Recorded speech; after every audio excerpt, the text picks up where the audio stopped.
মমতাজ বেগম সঙ্গীত শিল্পী হিসেবে বেশি পরিচিত ছিলেন। গত 2 দশক ধরে নানাভাবে আলোচনায় আসেন তিনি। 2008 সালে আওয়ামী লীগের মনোনয়নে সংরক্ষিত মহিলা আসনের এমপি হন। 2018 সালে নৌকার মনোনয়নে মানিকগঞ্জ 2 আসন থেকে সংসদ সদস্য নির্বাচিত হন। সবশেষে 2024 সালে নৌকার মনোনয়ন পান, কিন্তু স্বতন্ত্র প্রার্থীর কাছে হেরে যান মমতাজ। এরপর আওয়ামী লীগের রাজনীতিতে বেশ কোণঠাসা হয়ে পড়েন তিনি। জানা যায় তার নির্বাচনী এলাকা সিংগাইরে যাওয়া একেবারেই ছেড়ে দেন তিনি। এই অবস্থার মধ্যেই পতন ঘটে শেখ হাসিনার, আর এরপর থেকে প্রায় নিখোঁজ হয়ে যান মমতাজ বেগম। কোথাও হদিস মেলেনি তার, এমনকি তার তৃতীয় স্বামীও জানেন না তিনি এখন কোথায় আছেন।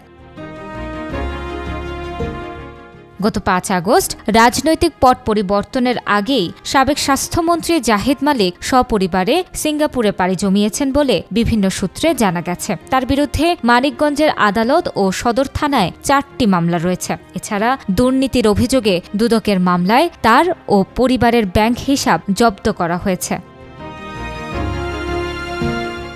শুধু জাহিদ মালিক নন, মানিকগঞ্জের সাবেক আরও 4 সংসদ সদস্য এবং প্রভাবশালী আওয়ামী লীগ নেতাদের 11টি বাড়িও পরিত্যক্ত। তাদের অনেকের বিরুদ্ধে দুর্নীতি, হত্যা, নাশকতা ও হত্যা চেষ্টার মামলা রয়েছে। মানিকগঞ্জ 2 আসনের সাবেক সংসদ সদস্য কণ্ঠশিল্পী মমতাজ বেগমের বিরুদ্ধে পৃথক 3টি হত্যা মামলা সহ অর্ধ ডজন মামলা রয়েছে। এই কারণে সিংগাইয়ের জয়মণ্ডপের প্রাসাদসম বাড়ি এবং ঢাকার বাসা ছেড়ে আত্মগোপনে রয়েছেন তিনি। জয়মণ্ডপের বাড়িটি এখন তালাবদ্ধ। মমতাজ দেশে আছেন কিনা তা বলতে পারছেন না তার তৃতীয় স্বামী ডক্টর মঈন হাসান। এছাড়া মমতাজের ব্যবহার করা মোবাইল ফোন বন্ধ রয়েছে। শুধু তিনি একা নন, তার অনুগত কর্মীরাও বাড়ি ছাড়া।